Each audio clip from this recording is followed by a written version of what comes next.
Con la miseria de los cubanos no se juega. ¿Cómo están, amigos? Bienvenidos a Noticias Importantes. Comenzamos.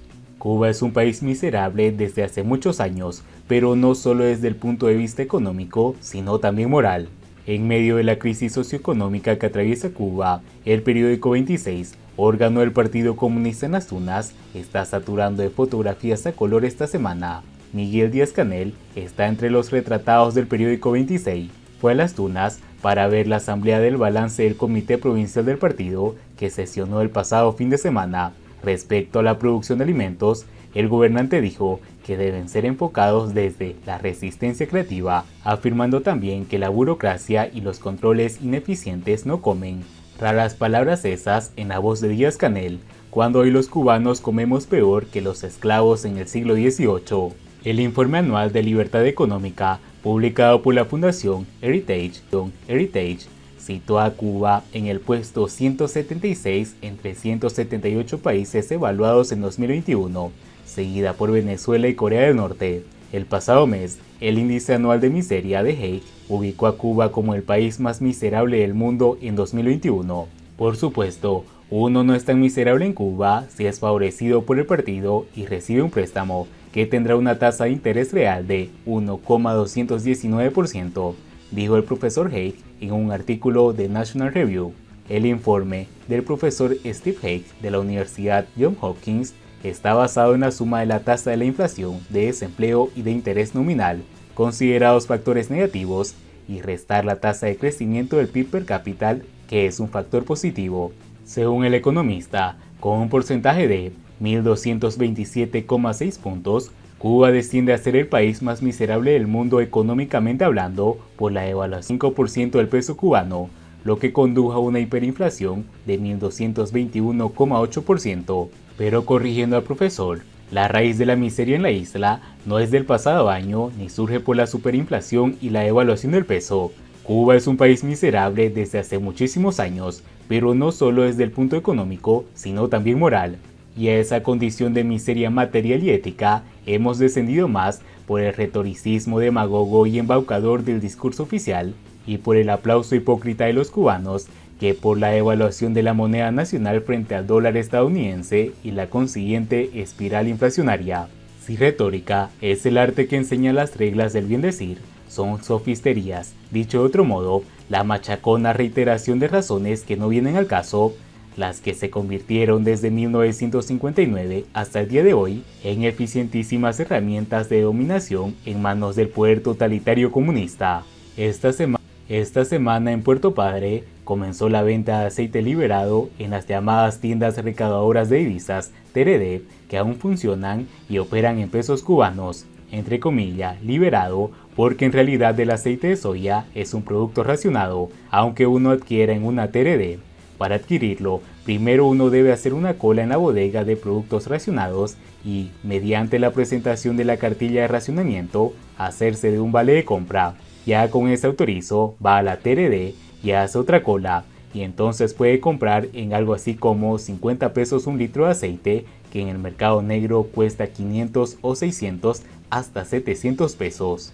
Si el Partido Comunista, único poder real en Cuba sostenido por la policía, los militares y los paramilitares, tuvieran intenciones honestas de combatir la burocracia y los controles ineficientes, por solo citar un ejemplo, concluiría con el monopolio estatal de las importaciones y permitiría empresas privadas importadoras y de comercio mayorista y minoristas en la isla, con lo que concluiría el racionamiento que ya dura más de medio siglo, porque es público y notorio que el Estado es un pésimo administrador y que los burócratas y cleptocracia, que es la corrupción y el robo desde el poder, mantienen a la nación en el más absoluto inmovilismo productivo y fomentando la especulación usurera y en suma el delito. Cuando el títere castrista Díaz-Canel dice que la burocracia y los controles ineficientes no se comen, es un embuste más del discurso oficialista.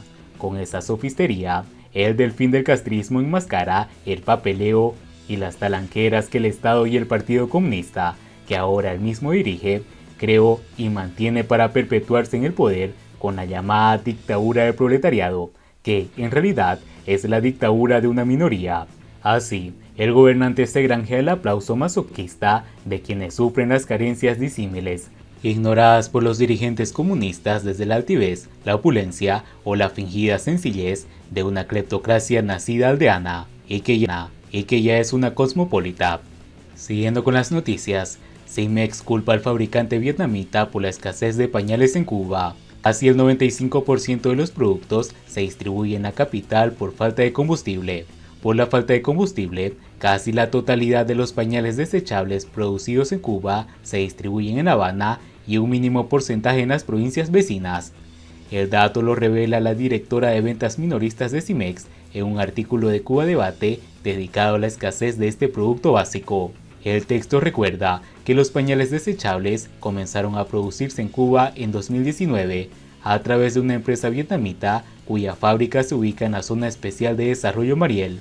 La planta tenía previsto producir 120 millones anuales de pañales, pero los padres siguen sin encontrarlos y cuando aparecen se acaban a la media hora o lo compran los revendedores, denuncia una madre que señala que, en cambio, nunca faltan en MLC. La empresa Taibing Global Investing se comprometió ese mismo mes a seguir produciendo pañales, toallas húmedas, protectores y venderlos en moneda nacional. En su página de Facebook se informa cada semana de las tiendas donde se van a comercializar y las toallas disponibles, pero muchos dudan que la información sea cierta, ya que cuando acuden no encuentran lo anunciado. Yuslady Lescano Palmero, directora de ventas minoristas de Cimex, asegura que la situación ha mejorado, ya que en el primer trimestre del año hubo un 94,3% más de pañales que en el mismo periodo del año anterior y que, incluso, la cadena ha reducido las importaciones para potenciar al proveedor de Mariel. Sin embargo, el problema, según la funcionaria, es que hay sobredemanda, un concepto que Cuba Debate se ve obligado a traducir al final del texto. En economía se entiende por sobredemanda la situación en que la cantidad demandada de un producto o servicio excede la cantidad ofrecida. Esto es lo opuesto a un exceso de oferta, dice en un alarde didáctico el diario oficialista, que ha copiado la explicación de Wikipedia en términos exceso de demanda, pero omitiendo la primera definición que aparece, escasez.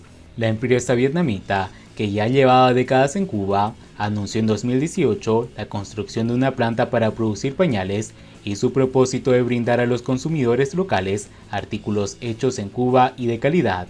Pero 3 años después del inicio de sus operaciones, se ha dado un paso atrás y los desechables han vuelto a ser la frontera entre quienes pueden tener divisas y quienes no. Y bien amigos, así vamos terminando las noticias importantes del día de hoy. Por favor, nos ayudaría mucho compartiendo las noticias y así poder informar a muchas más personas de la verdadera realidad en Cuba. Patria y vida mis hermanos, nos vemos.